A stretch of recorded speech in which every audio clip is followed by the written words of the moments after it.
Good morning, everyone. I get the privilege to talk about mobility, and it's a great topic to talk about because we talk about big data and process improvement. What is that? I don't know what any of that is, but I know what this is because we touch and use these every day. And a lot of these devices then, because we rely on them so heavily, has created a lot of stress for many CIOs. But we'll talk a little bit about mobility. I want to talk about mobility. Is it even really important, or is it just a pain? Sometimes it's a pain. BYOD, we've read all about BYOD. Is there anything possibly new about BYOD? I think there is. I'll share that with you today. MDM is mobile device management software. That's the software that goes on that device. Some things that are happening with MDM I wanted to share with you, interesting aspects in the marketplace here. And then I want to share with you some mega trends that we're seeing in the marketplace right now that I think are very interesting, that will create change and some opportunities for you as a CIO. So wait, all right, hold on. Who is Mobi, and why should you even listen to me talk about mobile deployments? What Mobi does is we provide MMS, which is mobility management software. And this really is a window, and we do this for very large corporations, very large multinational corporations, United Airlines, Morgan Stanley, Texas Instruments, Ford Motor Company, Dow. And what this gives us is a window onto many different mobile deployments. So we've seen it's a flexible software, so customers can configure it and do all kinds of different things.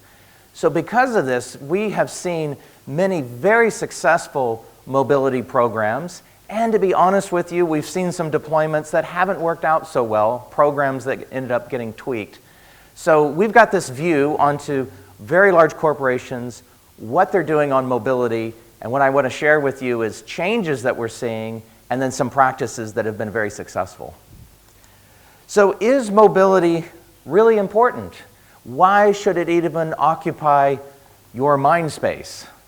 And there was a survey done recently. This was by MIT Sloan, they have a lot of smart people, so we listened to this, got a hold of this survey. Anyway, what MIT Sloan did was divide up hundreds of companies, and through a ranking process then they determined which ones are heavy users of mobility, both in terms of devices, applications, business processes, so heavy users of mobility versus those that do not use mobility extensively. And they divided that up and they took a look at them. Those that used mobility heavily were more likely to be profitable, had greater revenue, and had higher market value. Now, based on this study, it isn't necessarily the cause, but there is a high degree of correlation between those that leverage mobility, again, I'm talking about devices and processes and applications, versus those that do not. So I think based on this, I'm thinking, well, sure, mobility seems important. It seems tightly coupled then with greater profitability, more revenue, higher value for the corporation. So yes, mobility can be a pain. It's hard to secure. It's used in lots of different ways, but it is worthwhile looking at. Let me talk a little bit about BYOD. I think we've all read about BYOD, and maybe even in your corporation, there's probably a BYOD program on the move or it's being used. And you've read about it over time, is there anything new going on here in BYOD? And actually, there is. Many of our largest customers have a BYOD program, and we've seen different launches, and we've seen ones that have worked extremely well and some that have been challenging. So what have we learned over the past 5 years? I think the thing I have learned most is BYOD, it doesn't absolve IT of responsibility. So I talk to some customers who say, oh yeah, we're going BYOD, forget it. We don't have to do anything about mobility now because we're going BYOD. But that's usually a recipe for a less than successful program. But the ones that we've seen that go well is when BYOD instead is not just thrown over the transom, but it just becomes part of an overall mobility program. And I've found that the more integrated BYOD is into that mobility program and a corporation's overall processes and standards, then the more successful it is. The ones that don't go so well is when it's kind of put off in the corner and you just let the individual work with it. And the reason for that is even though it's BYOD, that employee is still using that device to conduct business. and that device may have corporate information on it. So business is being conducted on the behalf of your company on this device that happens to be owned by an individual. But you still want that device to comply with usage policy. You want to register that device. So it's still very important that's part of your mobility program. So we have, I want to share with you one customer of ours that I think has done a really good job with their BYOD program. And this is a global manufacturer, consumer products. They're in about 24 different companies. Chances are this morning, some of you probably used their products when you were getting ready this morning. So there you go. Anyway, they have a comprehensive policy. So they have employees that use BYOD products. But here's the interesting thing. They have several different BYOD programs depending on the role of the user.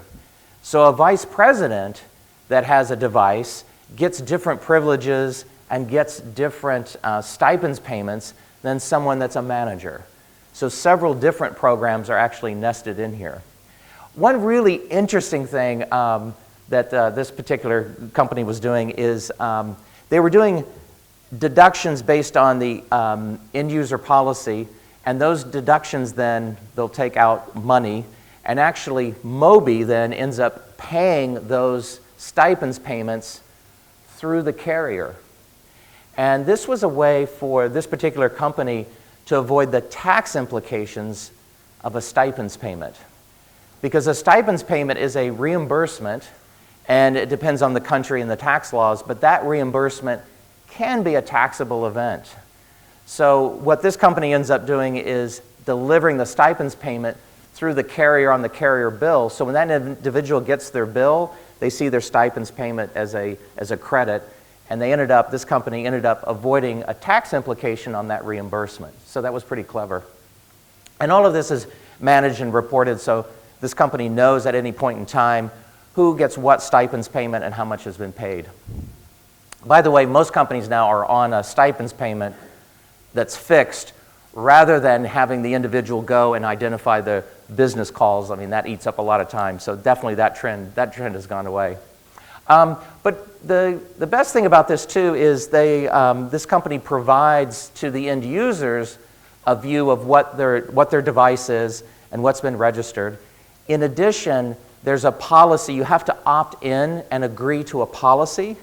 And so the user goes online, they go on a self-service portal, they opt in, they register the device. So at any point in time, this particular corporate manufacturer then knows what device is in and that the user has agreed to the policies for that company.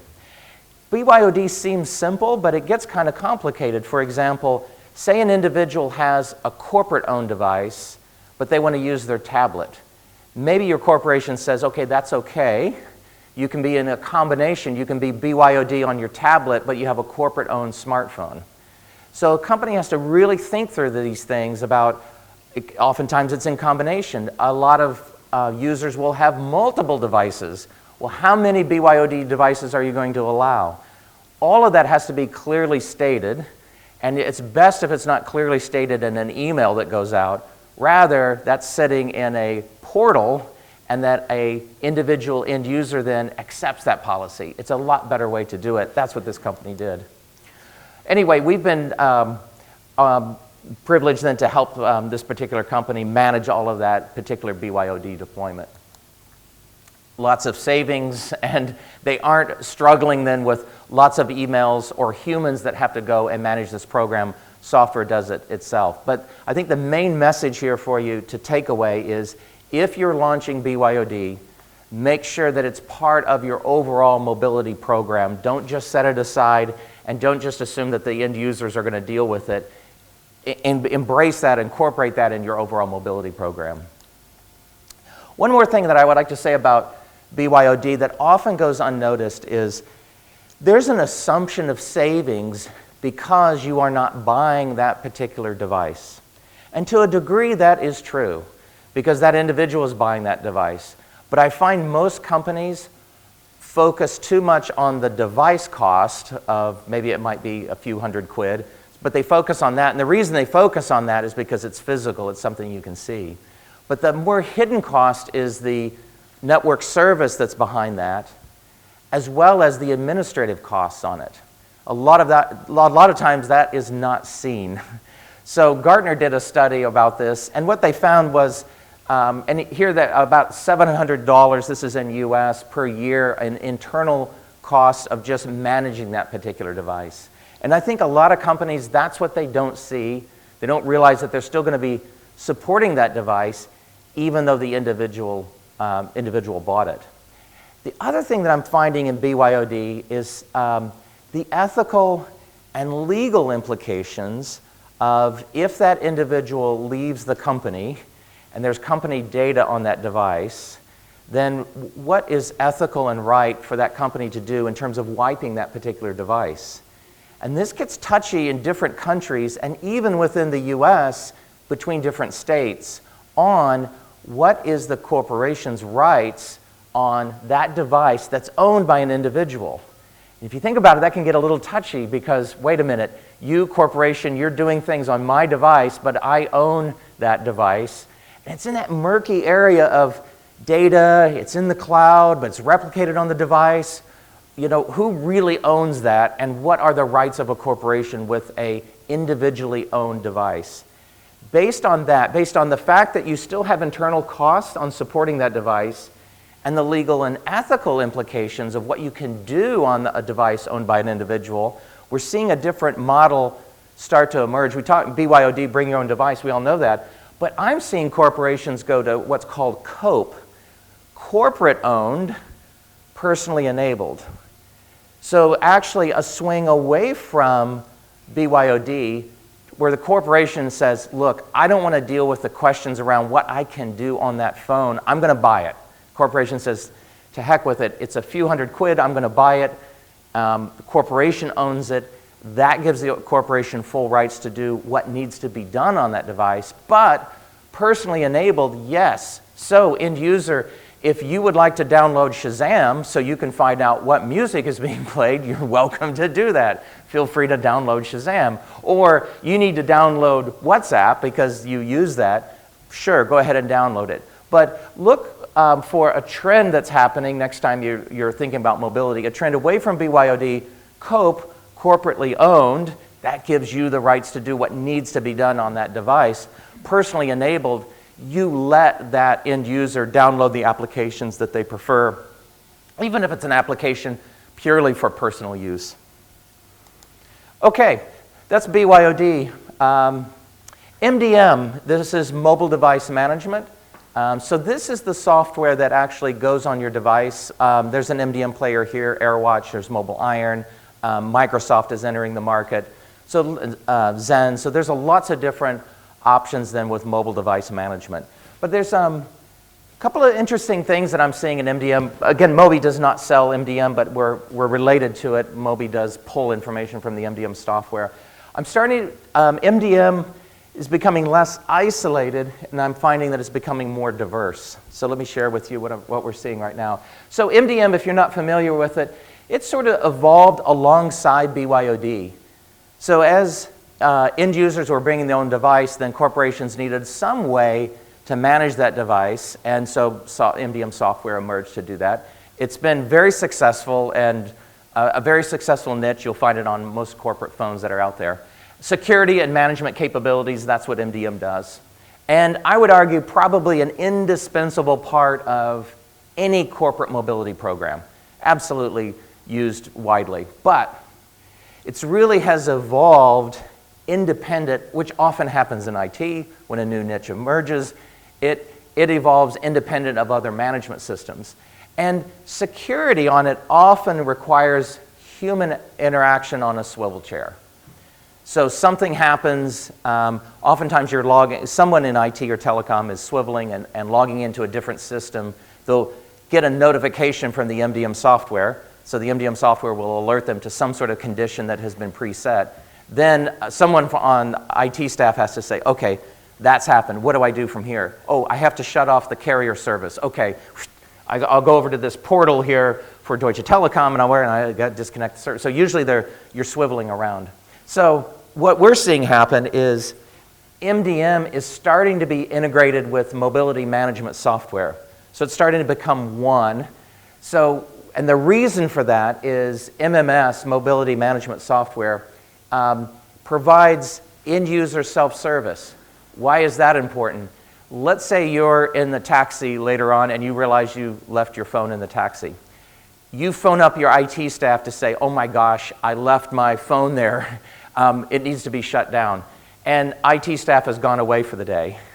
And so you have to go through a whole evening of that phone out there being used and you don't know how.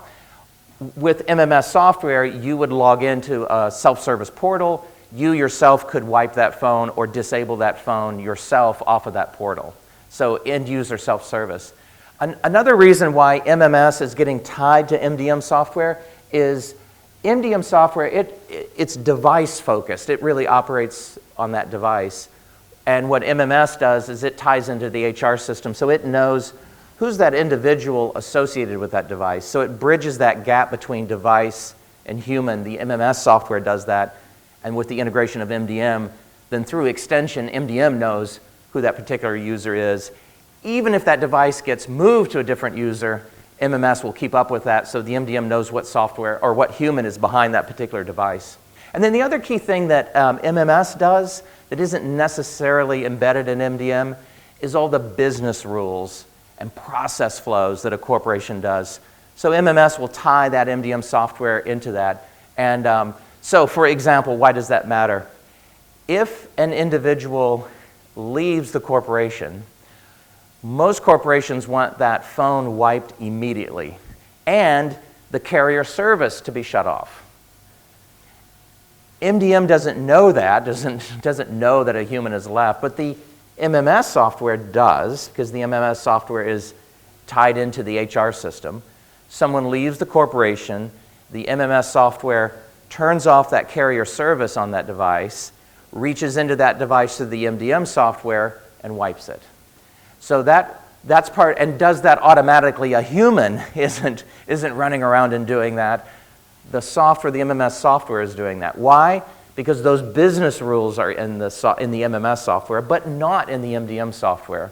So that's a good example of two different systems communicating together and following a business practice that's absolutely critical both for data security and for cost, and for shutting off that carrier service so you're not impacted by cost. So the thing we're seeing with MDM starting to become more integrated with MMS software. One last thing that I would say on MDM is, and this will be hitting your world, is diversification. I've got your classic Ansoff matrix here. The market is moving toward diversification. So I think what you're going to start to see is, in most corporations, I'm starting to see this, is multiple types of MDM software being deployed. So different value propositions and different costs. So I think you'll see a lot more MDM software out there. Really what's driving this is Microsoft Intune. One last thing that I'll end on is a couple of future megatrends that are affecting mobility. This is kind of like gravity. It's out there, it's really powerful, but we're so used to it that it often goes unnoticed. You know, what we're seeing is with mobility, what was really driving mobility in the last 5 years has been consumerization. And you see that very plainly in the transition from BlackBerry to Apple devices. And that was from consumerization. Consumers are all of our end users. They love those Apple devices so much. They love the ease of use on the web that, and it happened very quickly. BlackBerry on top of the world in the matter of 3 years, you know, they were absolutely struggling. What drove that was consumerization. We all love those Apple phones, and then we like the Droid phones, and now that's what's being used in mobile deployments. So consumerization is still a very powerful part of what's happening with mobility and drives a lot of change. But that's been a powerful effect. It still is in effect. But one thing that we're seeing now, or in the last year or so, much more applications that are mobile first. And what I mean by mobile first is, I'm not talking about an application that, I mean, you have Salesforce, but Salesforce has a version of that that goes on a phone, so you can use it on the phone. But applications that are actually written for mobility. And we're all familiar with these on the consumer side. I mean, I use Uber frequently. Does Uber have a website? I suppose they do, but I never interact with them. You never interact with them on a website. I mean, you're always interacting with a mobile device. That's a consumer example of mobile first. Or I mentioned Shazam. I only use Shazam on my mobile phone. I can't imagine taking my laptop and poking that up into a speaker to find out who's playing that particular song. But that's happening in business now. So there are applications that aren't just, they're not adaptations of something on the web, but they're actually built for mobility. It reminds me of a joke. There was a millennial who said, I wonder what the football score is. And he's there with his grandfather. And the millennial says, hey, I'll just check this on my handheld. And the grandfather says, you know, I used to check sports scores the old-fashioned way. I checked the internet. So, but mobility first, that's what's happening. And where mobility is going is more toward information. So I think what you're also going to see evolving is the use of our mobile phones and how we use it is going to feed more business analytics. There's a lot of information there around how we use and even our billing records. Right now that's being used just to optimize spend and device usage, and that's it. But I think it's going to start to evolve. That's going to become a key part of business analytics that can feed a way to make better business decisions based on our usage of mobile devices. And I think that's what's emerging in mobility. One last thing that I'll leave you with, and then we'll take some questions. This is a little scary, but it's happening. Probably about more and more of mobility spend is actually happening, of actually an IT spending in general. A lot of that is happening outside of IT. So a lot of the applications will get pulled down and paid. It's amazing how much spend on IT happens outside the IT department. And that's happening with mobility. I saw this happen with CRMs. I mean, I've been on some due diligence and I've asked the IT department, do you have a CRM? The IT department says, no, we do not. I'll ask the VP of sales, do you have a CRM? Oh yeah, we use Salesforce, but I never asked the IT department about that. I just, I didn't go to a few shows. I saved my money and I launched on Salesforce. So this happens all the time, and it's happening more and more where that IT spend, and this is happening on mobility. And the reason it's happening on mobility is, I talked about mobility first. A lot of those apps you can pull down and pay for yourself. And that's what a lot of end users end up doing, or even departments, is they'll go buy those apps and pull those apps down, and they're doing that out of their own budgets and not necessarily through IT. Therefore, it is not controlled and it may be inconsistent with policy. So I wanted to thank you on that. I think we're okay on timing. And Bill, can we take a couple of questions on mobility? Chris, thanks. Yep. We have a microphone, just got to make it work. Okay, yeah, I've got time for a couple of questions. Thanks very much, Chris. Yeah. I thought that was a really good overview, and consumerization, there's no doubt it's driving the whole digital agenda. All right, thanks for that, Chris. That was a great presentation. So I work in a much smaller company, and a lot of the services that we use are cloud-based. So for storage, it's Google Drive. Yeah. For HR, it's Greenhouse. Yeah. For finance, it's something else.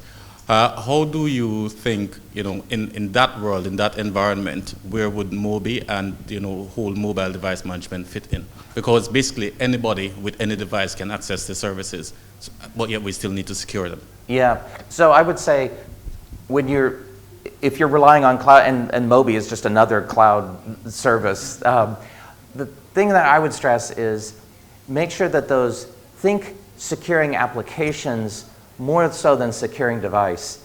Let them come in however they want to come in on any sort of device. Don't obsess about the device, obsess about the application and securing the application.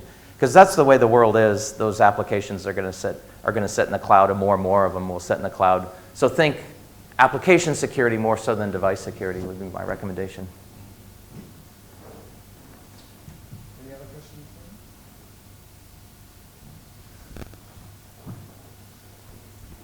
You spoke about trends earlier, and one particular trend that we're seeing is lots of companies want to go agentless, or what they call agentless. So yes. The fact that they don't want to have to install an agent, also because IoT devices don't actually allow you to install an agent. So how would you envisage the management and maybe the control as well of those devices? Yeah, I agree with you. The trend is less agents. And in a BYOD environment, the end user can say, I'm not doing it.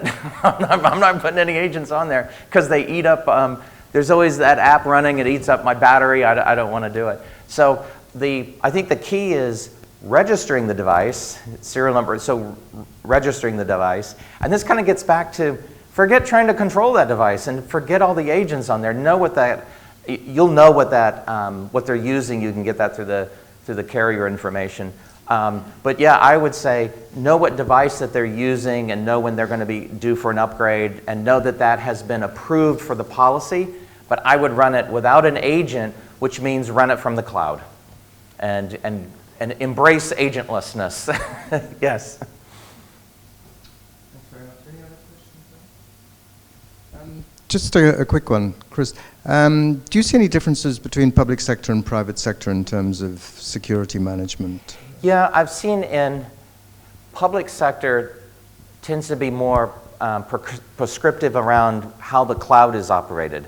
So usually we have to adhere to very different standards with respect to the cloud. Public sector is far more likely to have more agents on the phone doing more things.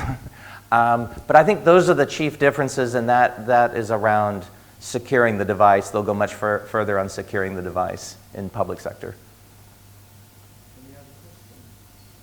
And it takes forever for them to make a decision. That's the other one. I think government's changing, actually. The G-Cloud, etc., and digital agenda is changing. Okay, I'd like you all to thank Chris for a splendid presentation and a really good overview of mobile and consumerization. Thank you very much, Chris. Thank you.